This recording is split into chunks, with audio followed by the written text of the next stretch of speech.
അസ്സലാമു അലൈക്കും വറഹ്മത്തുള്ളാഹി വബറകാതുഹു. മൂന്നാം ക്ലാസ്സിലെ പ്രിയപ്പെട്ട വിദ്യാർത്ഥികളെ, നമ്മുടെ അടുത്ത പരീക്ഷ ഖുർആൻ, ഹിഫ്ള്, തദ്രീബു തിലാവ എന്നീ വിഷയങ്ങൾ ഉൾക്കൊള്ളിച്ചുള്ളതാണ്. പരിശുദ്ധ ഖുർആനിൽ നിന്ന് ഹിഫ്ള് ചെയ്യേണ്ട സൂറത്തുകൾ ഏതെല്ലാമാണ്? രണ്ടാം ക്ലാസ്സിൽ നമ്മൾ പഠിച്ച സൂറത്തുൽ ഫീൽ മുതൽ അലം തറ കൈഫ ഫഅല റബ്ബുക ബി അസ്ഹാബിൽ ഫീൽ എന്നുള്ള സൂറത്ത് മുതൽ സൂറത്തുൻ നാസ് വരെ, ഖുൽ അഊദു ബിറബ്ബിൻ നാസ് എന്ന സൂറത്ത് വരെയും, അതിനു പുറമെ സൂറത്തുൽ ഹുമസ വൈലുൽ ലികുല്ലി ഹുമസ എന്നുള്ള സൂറത്തും, വൽ അസ്ർ എന്നുള്ള സൂറത്തും, അൽഹാകുമുത് തകാസുർ എന്നുള്ള സൂറത്തും, അൽ ഖാരിഅതു മൽ ഖാരിഅ എന്നീ സൂറത്തുകളുമാണ് പരിശുദ്ധമായ ഖുർആനിൽ നിന്ന് വിദ്യാർത്ഥികൾ ഹിഫ്ള് ചെയ്തിരിക്കേണ്ടത്.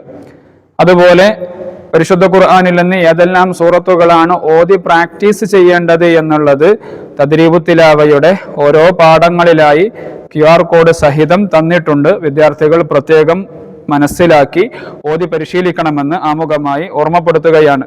ഇവിടെ ഖുർആനിന്റെയും തദ്രീബു തിലാവയുടെയും ഒരു മോഡൽ ചോദ്യ പേപ്പറാണ് നമ്മൾ ചർച്ച ചെയ്യുന്നത്. ഒന്നാമതായി, കുട്ടികളെ ഒന്നിച്ചുരുത്തി ഓരോ കുട്ടിയെ കൊണ്ടും താഴെ പറയുന്നവ മുസ്ഹഫിൽ നോക്കി ഓദിക്കാം. ഖുർആനിന് 30 മാർക്കും തദ്രീബു തിലാവയ്ക്ക് 20 മാർക്കും, അങ്ങനെയാണ് ഇവിടെ മാർക്ക് ക്രമീകരിച്ചിട്ടുള്ളത്. സൂറത്തുൽ ജിന്നിൽ നിന്ന് 1ഉം 2ഉം ആയത്തുകൾ ഓതുക. നമുക്ക് ഏത് ആയത്തുകൾ ഓതാൻ കിട്ടിയാലും വിദ്യാർത്ഥികൾ ശ്രദ്ധിക്കാനുള്ള കാര്യം, ഓതുന്ന സമയത്ത് അക്ഷരശുദ്ധിയോടെ ഇടർച്ചയില്ലാതെ പാരായണം ചെയ്യുകയാണെങ്കിൽ അവിടെ 18 മാർക്കോളം നമുക്ക് ലഭിക്കും.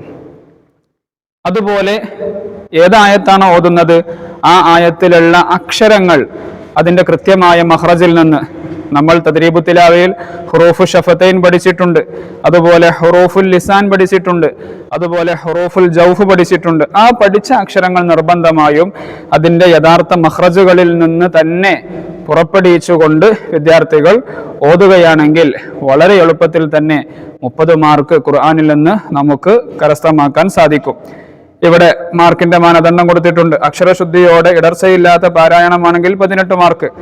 പാരായണത്തിൽ ഇവയുടെ അക്ഷരശുദ്ധി പ്രത്യേകം പരിഗണിക്കണം. ഏതെല്ലാം അക്ഷരങ്ങളാണ്? ഖാഫ്, ഷീന്, ഐന്, ഹാ. 3 വീതം മാർക്കുകളാണ്. അങ്ങനെ ഓരോ അക്ഷരങ്ങളും അതിന്റെ മഖ്റജിൽ നിന്ന് ഉച്ചരിക്കുമ്പോൾ നമുക്ക് ലഭിക്കുന്നത്. അപ്പൊ നമുക്ക് ഏത് ആയത്താണോ കിട്ടുന്നത് ആ ആയത്തിൽ നമ്മൾ പഠിച്ച ഹുറൂഫ് ഷഫതൈൻ വരുന്നുണ്ടെങ്കിൽ, മദ് വരുന്നുണ്ടെങ്കിൽ, അല്ലെങ്കിൽ ഹുറൂഫ് ലിസാന് വരുന്നുണ്ടാകും, അതെല്ലാം വളരെ ശ്രദ്ധയോടുകൂടെ ഓതുകയാണ് വേണ്ടത്. ഇനി അടുത്തത് തദ്രീബു തിലാവയിൽ നിന്നുള്ള ചോദ്യമാണ്.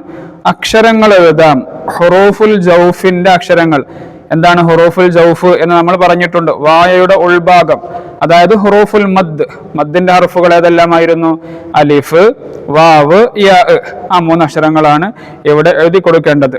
അടുത്തത് ഹുറൂഫു ഷഫതൈൻ, 2 ചുണ്ടുകളിൽ നിന്ന് പുറപ്പെടുന്ന ഹർഫുകൾ എത്രയായിരുന്നു? 4 എണ്ണമായിരുന്നു. വാവ്, ഫാ, മീം, ബാ എന്നീ അക്ഷരങ്ങളാണ് ഹുറൂഫു ഷഫതൈൻ.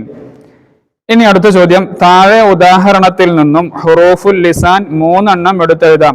തദ്രീബു തിലാവയിൽ 3ഉം 4ഉം പാഠങ്ങൾ നമ്മൾ വിശദീകരിച്ചത് ഹുറൂഫുൽ ലിസാനിനെ കുറിച്ചായിരുന്നു.